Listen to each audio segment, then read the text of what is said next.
Antara arsitektur timur dan barat yang harmonis, satu abad menjadi saksi sejarah cerita tentang perjuangan bangsa Indonesia.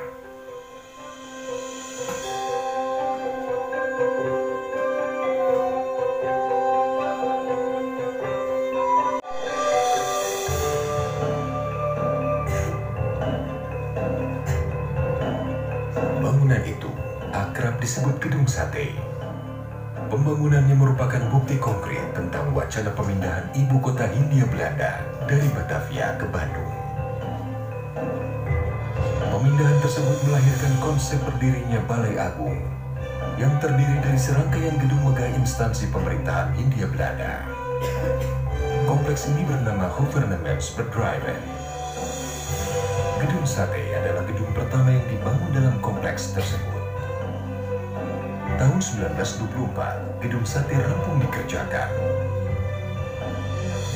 Dari segi arsitektur, Gedung Sate mendapatkan pengakuan sebagai mahakarya karena berhasil memadukan berbagai elemen nilai arsitek kebudayaan Timur dan Barat dengan serasi.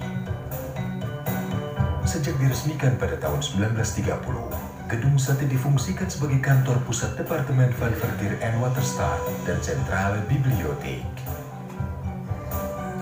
Departemen van Verkeer en Waterstaat merupakan jabatan pemerintah Hindia Belanda yang berfungsi untuk mengelola sumber daya air dan manajemen lalu lintas kala itu. Centrale Bibliotheek merupakan perpustakaan dengan koleksi gabungan dari 7 jawatan pemerintahan Hindia Belanda. Penggabungan ini menjadikannya sebagai perpustakaan terbesar di Asia Tenggara. Waktu berlalu hingga terjadinya Perang Dunia Kedua.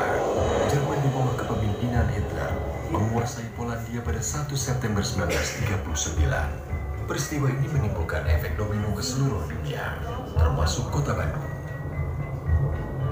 Jepang yang beraliansi dengan Jerman mengamankan wilayah Indo-Pasifik dari cengkraman aliansi musuhnya. Pada tahun 1942, Belanda menyerah atas gempuran Jepang dalam Perang Pasifik. Membuat Jepang menguasai kota Bandung dan menjadikan Gedung Sate sebagai pusat pemerintahan Jawa Madura. Sedangkan jawatan Departemen van Verkeer en Waterstaat dirubah menjadi Kotobu Bonsitsu, sebuah instansi milik Jepang yang berfungsi sama. Sejak itu, istilah pekerjaan umum lazim digunakan sampai sekarang.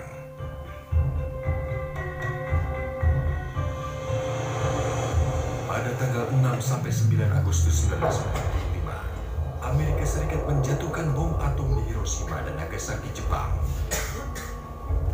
Peristiwa itu menandakan kemenangan absolut Perang Pasifik oleh Aliansi Barat. Melalui pidato radio siaran Suara Kaisar pada 15 Agustus 1945, Kaisar Hirohito mengumumkan bahwa Jepang telah menyerah kepada sekutu. Kejadian itu menandakan penjajahan Jepang atas Indonesia berakhir. 17 Agustus 1945, Indonesia diwakilkan oleh Soekarno memproklamirkan kemerdekaannya, yang dilanjutkan esok harinya dengan penetapan Undang-Undang Dasar 1945 dan pembentukan Kabinet Pertama dan Organisasi Kenegaraan. Dalam Kabinet Pertama itu, Menteri Pekerjaan Umum dijabat oleh Adikusno Cokrosuyoso yang berkantor pusat di Bandung, Gedung Sate.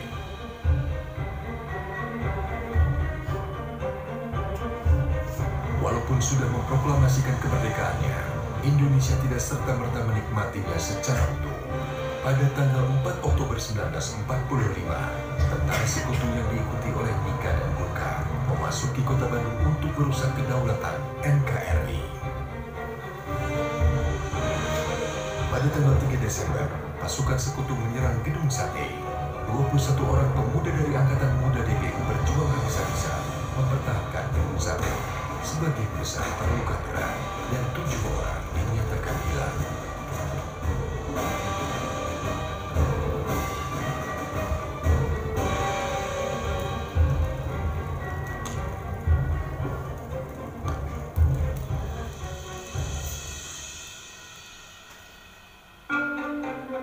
Baru pada tahun 1952, ketujuh pemuda yang hilang dan dinyatakan gugur ini dapat ditemukan kerangkanya terkubur di halaman belakang Gedung Sate. Kerangka ini kemudian dipindahkan ke Taman Makam Pahlawan Cikutra.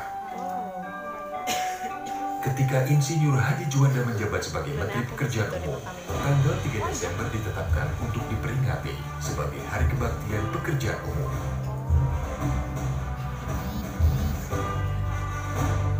Setelah lama digunakan sebagai kantor Departemen Pekerjaan Umum, serta segala pencapaiannya yang masih kita nikmati hingga sekarang.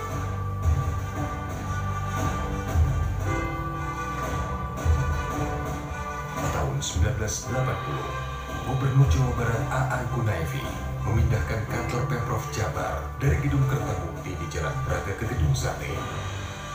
Dan sejak saat itu, Gedung Sate identik dengan pusat pemerintahan Provinsi Jawa Barat. Pada tahun 2017, Gedung Sate mendapatkan status sebagai bangunan cagar budaya nasional dari Kementerian Pendidikan dan Kebudayaan Republik Indonesia.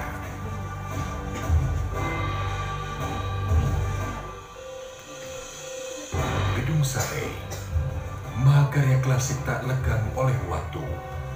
Sebuah landmark Jawa Barat yang kita jaga dan cintai. Menjadi saksi sejarah perjuangan bangsa Indonesia agar menjadi bangsa gemah ripah, repeh rapi.